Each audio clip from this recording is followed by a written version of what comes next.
aplauso. Con mucho amor. Good to see you. You get your ass beat. Best dressed people in the house. So, I have to be here.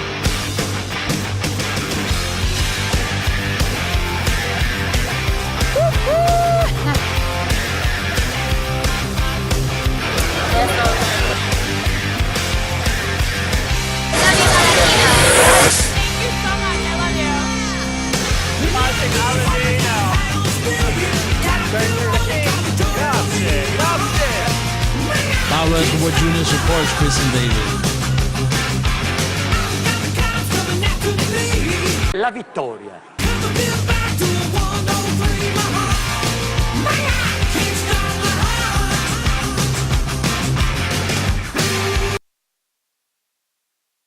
It's my great pleasure to introduce the president of the Lionsgate Motion Picture Group, Joe Drake.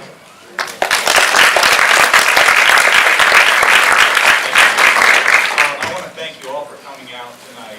The sky is right. You are in for you are in for a real treat, I think. We acquired this script and started this movie 3 years ago.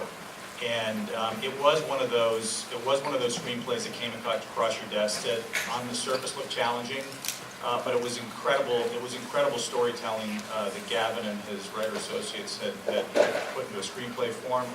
And Gavin had an incredible vision for the movie, and we set out with him on this journey to kind of bring it here. It is we have enjoyed phenomenal critical acclaim thus far. We're getting great reviews on the movie, but the real reward has been that we've screened it to about 300 audiences in preparation for our actual theatrical release tomorrow, and we've had nothing but extraordinary reactions. You're going to go on a emotional journey that sort of represents why we all come to the theater. There's so much just product out there, and then you come into a movie theater every once in a while, you have one of those experiences that takes you on a journey emotionally and through the full range of emotions, and you come out and you want to tell everybody.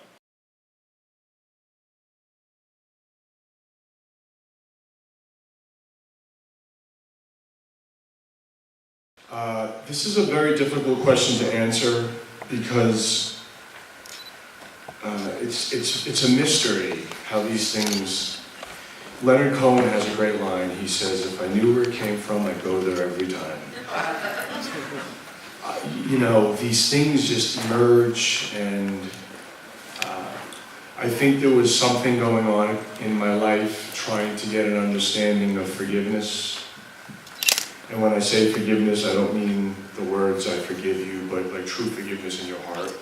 So that was something that was, I think I was trying to, in a deep way, really understand. There were things, I guess, in my own life you know, that I was trying to maybe work out with, you know, in regard to family and brothers and things like that. And then my love of mixed martial arts, and I never seen the sport dramatized in a way in cinema, and I thought it was something that can be done. That was also part of the DNA of the story that I was working on, because I like this idea of what I call an intervention in a cage, where one brother saves another brother's life by kicking the shit out of him.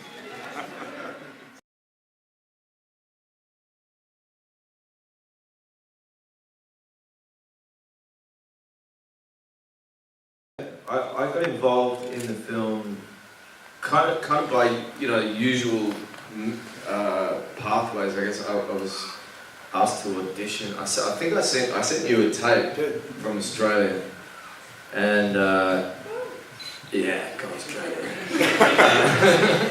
And then actually I was in LA, and then I was in LA, and I was rehearsing for a film called The Waiting City, and The Waiting City. A friend of mine's there. His sister directed that movie, and I was in LA rehearsing that, and I snuck away one lunch hour to go and meet Gavin, not realising that he actually lived so far away that I was absent from rehearsals for 4 hours. which they weren't very happy about. But I'm happy that I went there because I got a chance to actually meet Gavin and talk more about it. So it was the usual audition process, and thankfully Gavin saw whatever he needed for Brendan in me, and I'm very happy about it. And part of the reason I'm happy about that is because at the time, you know, neither Tommy or I were fighters or resembled fighters or had much experience fighting, and I think Gavin was determined to get the right people for the roles, the right actors, and invite them to kind of to the cage, I guess, to learn to fight. And so that physical preparation was really, you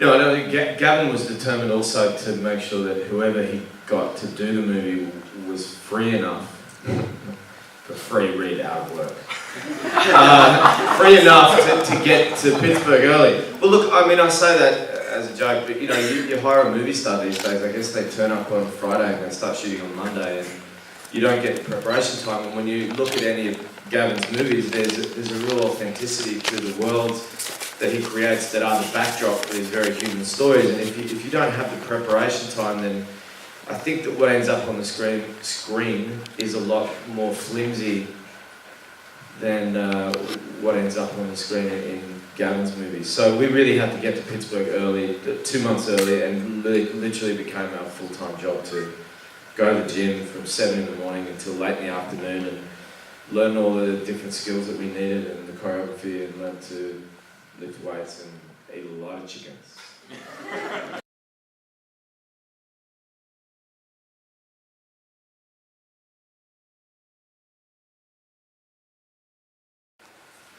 You know, for me, there were two things I really wanted to do with each character, which was I wanted to speak to the working man, which was Joel's character, Brendan, and salute working class families, people that are fighting their way out of debt, people that are just hanging on by a fingernail to keep their homes. And in a way, there's a wish fulfillment quality to the movie, because there are so many people in this country that are husbands and fathers that are fighting their way out of debt. They have 2, 3, 4 jobs, both mother and father. And he literally fights his way out of debt. And I thought that was interesting. And then on the side of Tommy, because we were coming out of I didn't want to get political and make political statements, but coming out of a war that I was, you know, disgusted by, and yet I wanted to salute the men and women that went over there and died for a cause that maybe we shouldn't have been dying for. And these soldiers that went there because they had to. And I wanted to salute them.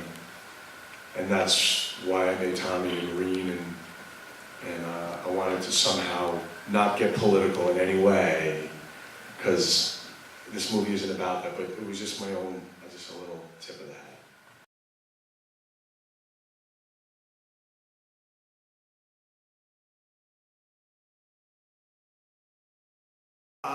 You know, I promise you, I went through all the Americans. I did. There were very particular qualities that I was looking for these guys, and I couldn't find them here. When I met Tommy, I knew it, and as Joel said, I got a tape. This it was online. You know, you click on it and you go to the audition thing, and there was Joel from Australia, and whatever it was that was coming off my computer screen, because I try to trust my first reaction, it had me interested enough to know that I wanted to meet this guy.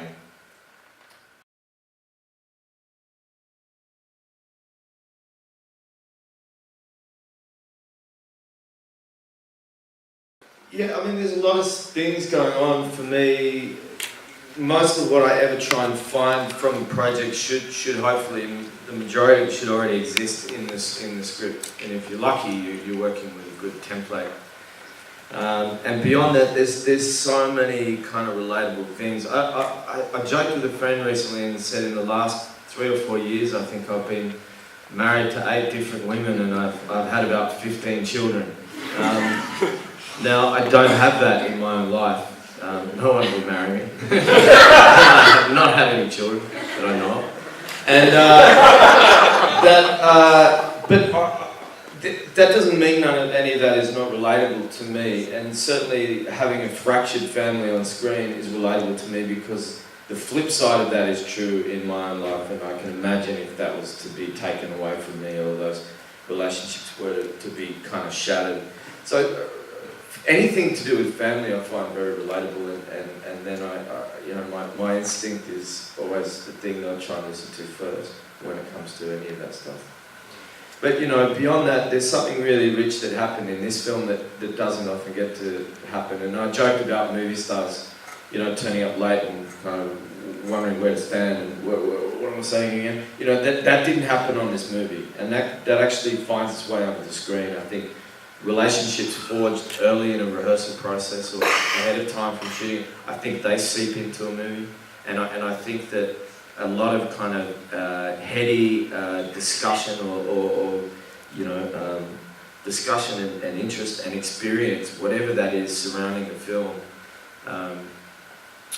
is really important, because otherwise it really is a bunch of people arriving late and wondering how to assemble themselves emotionally and physically. And that didn't happen with this film. And it taught me a lot of lessons about how I'd like to approach things for the future.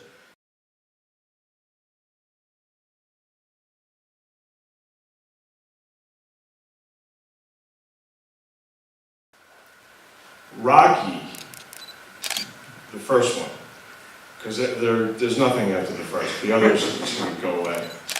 But the first Rocky was a seminal film experience for me as a little boy. For whatever reason, that film spoke to me in a profound way and has never left me. The line that you're referring to, my co-writer, Anthony Tambakis, wrote, and I was very resistant to it. I was resistant to it when I shot it, and I did, because then I'm like, I can always cut it out later. And Anthony was like, you gotta keep the line, you gotta keep the line. And I was resistant in the editing room, and Anthony was with me a lot, and he would, you gotta keep the line.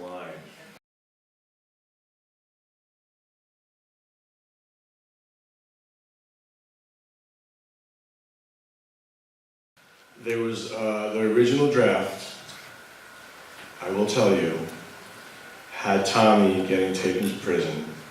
Well, we're in the locker room with Tommy and Brendan, and the old man comes in, and there's a moment there. A moment of reconciliation. And then there was a sort of this coda that we wrote. I don't remember how it was, a year or 2 years later, whatever it was, where Brendan and Hattie go and pick Tommy up from prison. In a Ferrari. And, it was in the original draft, and then you start, once you put it together and you go, wait a minute here, do we really need to do this? This is, writing eventually becomes the elimination of what's unnecessary, and it just felt very unnecessary. I think the questions you're asking are great, but I think it's good to leave a theater and ask those questions, and they're logical. And,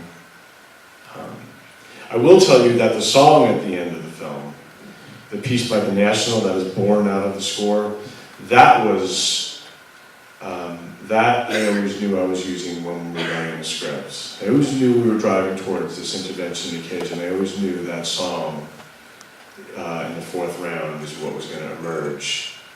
And which is a really sort of liberating thing, because what that did was it started to inform the instrumentation of the score, because then I got my guy Mark Isham, who's composed my last 2 films, and I said, listen to this song. this is going to inform our score, and the score, it's got to be born out of the score, and the instrumentation we have to reverse engineer at the beginning of the film, and blah, blah, and that's, so all these little things start getting put together like that.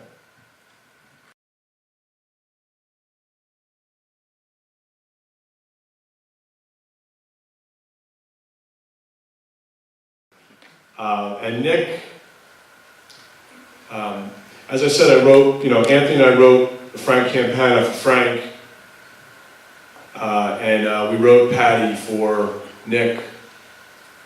He was always intended to play that role, and the thing about Nick is, if you challenge him and you push him, he's brilliant. If you don't, he's not. And I would say that with him sitting there. He knows that. We all know that. But he's brilliant.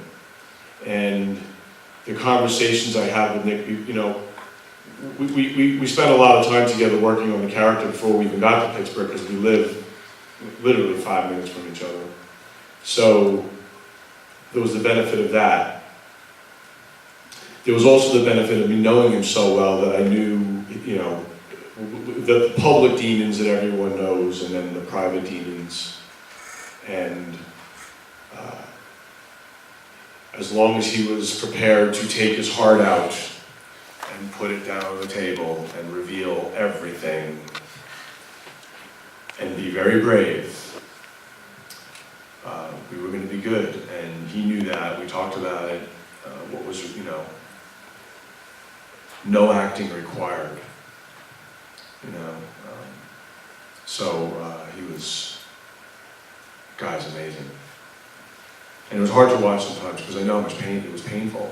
It was painful at times. He really had to dug very deep and exposed himself in a way that was, talk about nakedness, a real vulnerability there.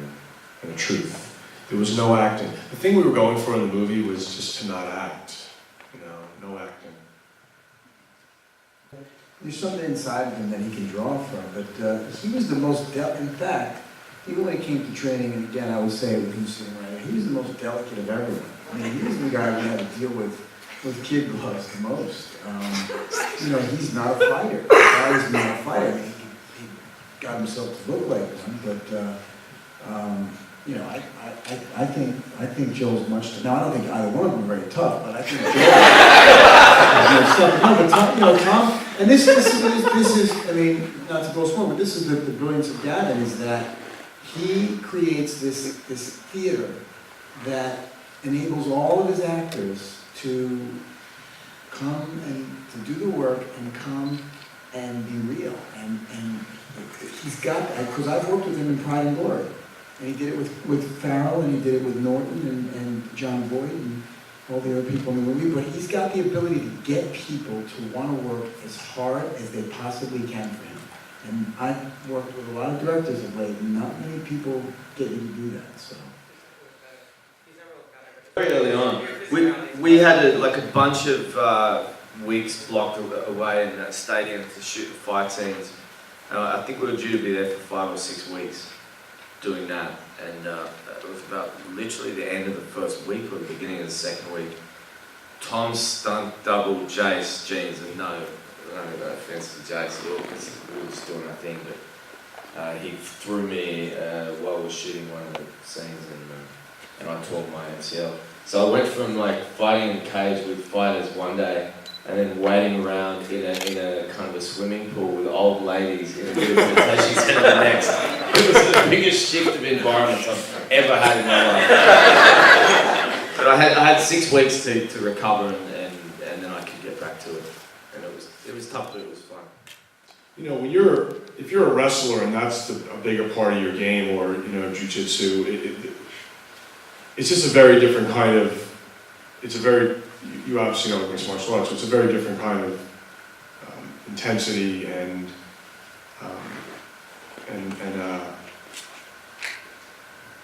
I don't want to say it's boring, but I think from mixed, there's something about guys who stay standing up rather than 5 minutes in every round when they're on the ground, and it becomes a sort of chess match. What I always said about Tommy was, and I would say this to him, I said, you know, you're a crack addict who needs to hit the crack pipe. Because a crackhead wants to get that high, immediate high, and I analogize smoking crack to probably the most godless thing you can do. So, you know, Tommy's thing is just to hit the crack pipe, and however you need to end it quickly, because that's his high. It makes him, it's his only way, it's the only time he actually feels good for about a second. So that was the, and then for Brendan's character, which is, you know, his style of fighting, that served his character vis-a-vis someone who, you know, when you watch a fight, whether it's boxing or MMA, and you see, you know, their height and their weight and their reach, even MMA, they do the size of the fist, all that stuff. But what you can never do is measure the size of a man's heart. And that was the thing about Brendan, was it's like he says in the garage, he says, they're gonna have to kill me to get me out of the cage, and what do you say? So I'm afraid of. You know, you can't measure the size of a man's heart.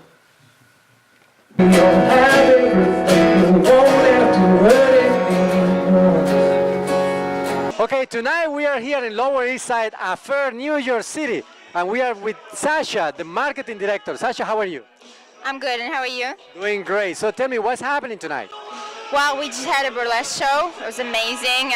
Teas, you know, strip teas, and everybody tasted our food, which is delicious, and just enjoying the atmosphere, our ambience, the sultry lounge, you know, affair.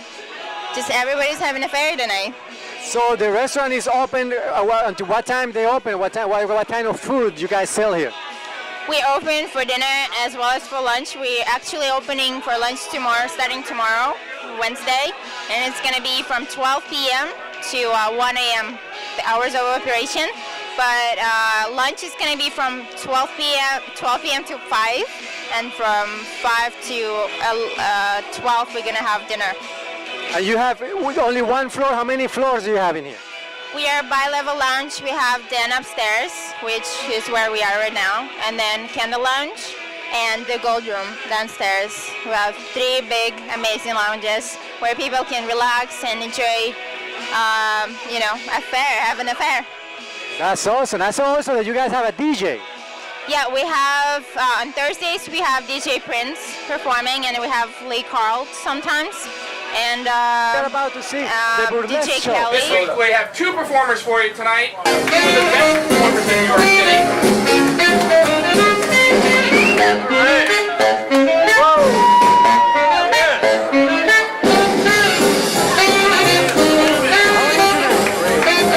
I just saw a burlesque show. How can I be in bad? Yeah, my cockles are warm. So what's exactly happening tonight? We are having our first annual event planner event. So we introduce event planners and local media to a fair, and they come and check out the space. We give them a few cocktails, throw out some hors d'oeuvres, do a little chicken carving station, show them some entertainment, and we get them hooked basically. And they come out here and send us their business, and we all, well. So we consider ourselves ahead of the curve, not just with our ambiance, but with our amazing food. Our cuisine is really the heart of our business and what we really have to offer the neighborhood and to New York City, which is a very moderately priced French cuisine. And we have the classics like steak au poivre and escargot, frog legs, and truffle mac and cheese, and a lot of our dishes are quickly becoming popular favorites in the neighborhood. And this is all helmed by our executive chef Edgar Navarrete, who has been cooking French food in Midtown kitchens actually as well for many years. And we are super proud of him, and we're super proud of what we got going on here. I always loved vintage musicals and Gene Kelly and all that kind of stuff, and couldn't not do it. What about you? I've been doing it for about 3.5 years, and I started as an actor and decided I liked taking my clothes off more. So when you came out there, this was the perfect venue to the show, right? Oh yeah, it's so glamorous and it's kind of like smoky and mysterious and it's just super glamorous. Actually, the show was wonderful. The ladies were hot, they were sexy, and they gave a really classy performance of what burlesque should be about. You know, the burlesque show was really beautiful, and it was artistic and it was cultural, and I got to tell you the truth, I got turned on. It was great. We got to see some booty and some cute titties, and they were very classy though and very graceful, great dancers. Fabulous. I have nothing negative to say. It was such a phenomenal show. The energy was right, the vibe, the people. Everyone was feeling good. The performance was excellent. I'm so happy to be here tonight.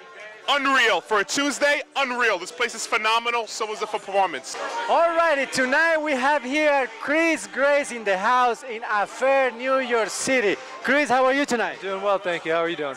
Doing great. Thank you very much for coming to Affair. What brought you to Affair tonight? A good friend of mine, a guy named Sekou, asked me to sing some shows here 3 Tuesdays in July, so I'm happy to do it. I'm having a good time. Oh, breathe easily, you'll have everything. You won't have to hurt anymore. Oh, breathe easily, you'll have everything. You won't have to hurt anymore.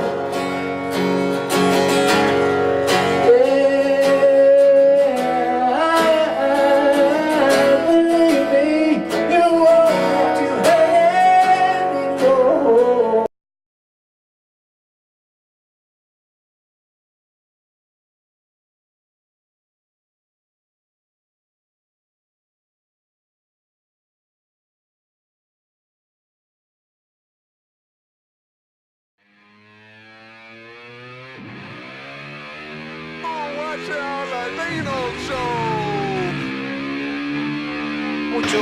Con mucho amor. Good to see you. You get your ass beat. Best dressed people in the house.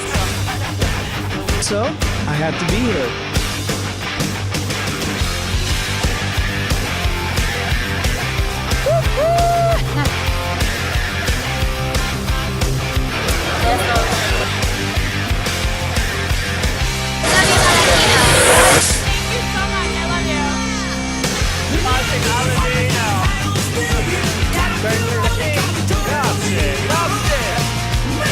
Westwood Junior supports Chris and David.